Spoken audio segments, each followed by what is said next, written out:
वो औरतों को मारकर कुत्तों को खिलाते हैं, इंसान नहीं समझते। तालिबानियों की बर्बरता की कहानी, अफगानी महिला की जुबानी, वहीं हिंदूफोबिया के कांटों का नया आका है तालिबान। नमस्कार, मेरा नाम है अभिनव अडियारिन। में बात करें भारतीय लिबरलों की बंदर बैलेंसिंग और तालिबानियों की क्रूरता की।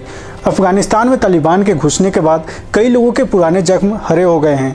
इसी सूची में एक नया अफगानी महिला खटेरा का भी है। वर्तमान में दिल्ली में रहने वाली अफगानी महिला खटेरा बताती है कि ये तालिबानी महिला के अंगों को कुत्तों को खिलाते हैं। न्यूज़ 18 से बात करते हुए खटेरा कहती हैं, तालिबान की नज़र में महिलाएं जीवित नहीं है और न ही इंसानों की तरह सांस ले रही हैं। उनके लिए महिलाएं सिर्फ मांस हैं जिसे हमेशा पीटा जाना चाहिए। उल्लेखनीय है कि 33 वर्षीय खटेरा को पिछले वर्ष तालिबानियों ने आँख में चाकू मारकर हमेशा के लिए अंधा बना दिया था। उनकी गलती बस ये थी कि वो घर से निकलकर जॉब करने जाती थी। तालिबानियों को उनकी यही आत्मनिर्भरता नागवार गुजरी और एक दिन उनके दफ्तर से घर लौटते हुए उन पर हमला बोल दिया। पूरी घटना अफगानिस्तान के गजनी प्रांत में हुई थी। खटेरा नाम की 33 वर्षीय महिला ने घटना से कुछ समय पहले क्राइम ब्रांच में एक अधिकारी के तौर पर काम करना शुरू किया था।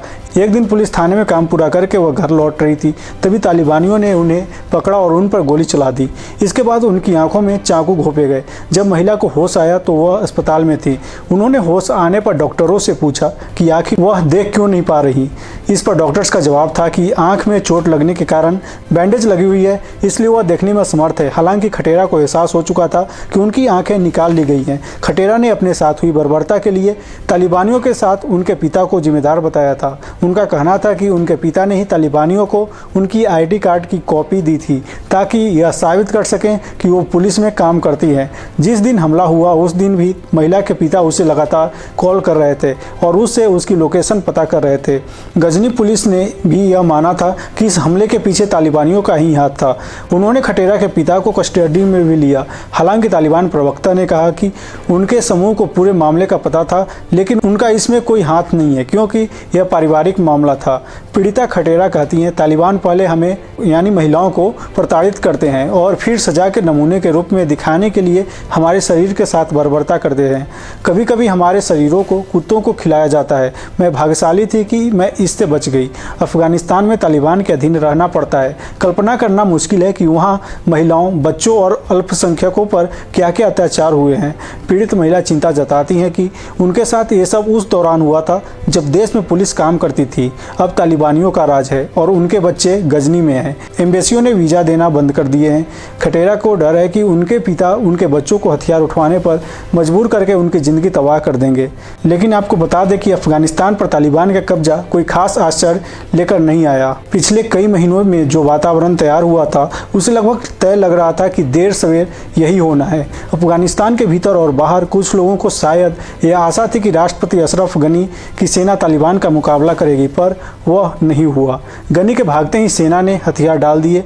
देश पर तालिबान के कब्जे के समय को लेकर जो अनुमान लगाए गए थे उससे काफ़ी पहले तालिबान ने अपना काम खत्म कर लिया।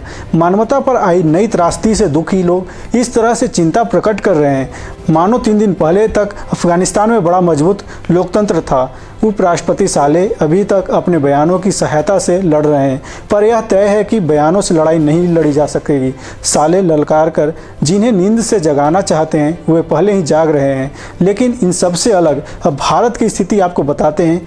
भारत में भी लोग जाग रहे हैं। सोशल मीडिया पर बहस चल रही है। भारत को क्या करना चाहिए, भारत को क्या नहीं करना चाहिए, भारत को वहाँ रहने वालों हिंदुओं और सिखों को तुरंत देश में लाना चाहिए या नासमझी की वजह से भारत ने अफगानिस्तान में अपने निवेश का सत्यानाश कर लिया, जैसे खास विश्लेषण आम हो चले हैं। कुछ लोगों का मानना है कि केवल हिंदुओं और सिखों को ही नहीं, भारतीय सरकार को चाहिए कि वहाँ के मुसलमानों को भी आने दे। यही मानवता का तकाजा है। कुछ प्रतिक्रियाएं यह भी बताती हैं कि पहले सोवियत रूस और फिर अमेरिका को हराने के बाद तालिबान अब भारत की ओर न केवल रुख करेगा बल्कि उसे भी हरा कर रहेगा। यह सोच लिबरल भारतीय से लेकर पाकिस्तानी सुरक्षा विशेषज्ञों तक की है। कुल मिलाकर लगातार जागने वालों ने अपने शोर को नई आवाज़ दे दी है।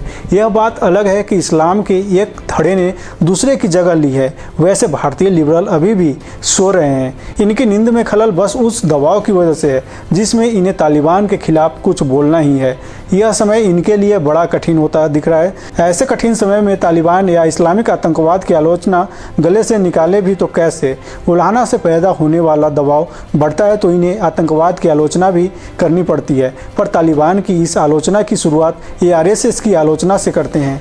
इन्हें कहना पड़ता है कि तालिबान की आलोचना करना हो तो साथ संघ की भी आलोचना होनी चाहिए। तालिबान यदि आतंकी है तो संघ के लोग भी आतंकवादी हैं। इससे भारतीय लिबरलों का यह मानसिक दिवालियापन खुलकर सामने आ गया है। वैसे भी वर्तमान भारतीय प्रधानमंत्री के प्रति अपनी घृणा में इतने नीचे चले जाते हैं कि इन्हें अपने सार्वजनिक आचरण का भान नहीं रहता।